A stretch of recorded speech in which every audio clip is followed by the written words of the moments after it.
So next tip என்ன cocktail ப்ரீடிங்கில் அப்படின்னு பார்த்தீங்கன்னா, அந்த ஃபஸ்ட்டு வீடியோவில் சொன்ன மாதிரி எல்லாருமே வந்து அந்த மாதிரி போரான குவாலிட்டியில் உள்ள ப்ரீடிங் பேர் கொடுக்க மாட்டாங்க. சில பேர் வந்து நல்லதும் கொடுப்பாங்க. ஸோ நான் எல்லாரையுமே சொல்ல விரும்பல.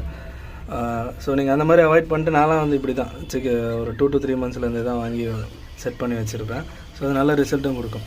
அண்ட் இப்போ ப்ரீடிங் டிப்பில் இன்னொன்று என்ன அப்படின்னா, ஃபஸ்ட் டைம் எக்கு வைக்கிறது வந்து ஒன்று முட்டையை வந்து உடச்சி குடிச்சிரும் அதுவே. ஏன்னா நமக்கு அந்த மாதிரி எக்ஸ்பீரியன்ஸ் இருக்குது. சரியாக அடக்காகாது, முட்டையை தூக்கி வெளியே போட்டுரும். பார்த்திங்கன்னா 4 முட்டை 5 முட்டை வைக்கும், ஆனால் எந்த முட்டையுமே ஹேட்ச் ஆகாது. ஸோ ஃபஸ்ட் டைம் ப்ரீட் பண்ணும்போது அந்த மாதிரி தான் இருக்கும். ஸோ நீங்கள் வந்து பொறுமையாக இருக்கணும்.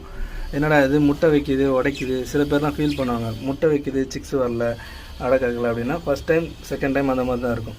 ஸோ அடுத்தடுத்த இது வரும்போது அதுவே வந்து பக்காவாக இது பண்ணும். பட் மேல் வந்து நல்ல ஒரு மேலாக இருந்ததுன்னா பக்காவாக அடக்காத்து நல்ல குஞ்சு பொரிக்கும்.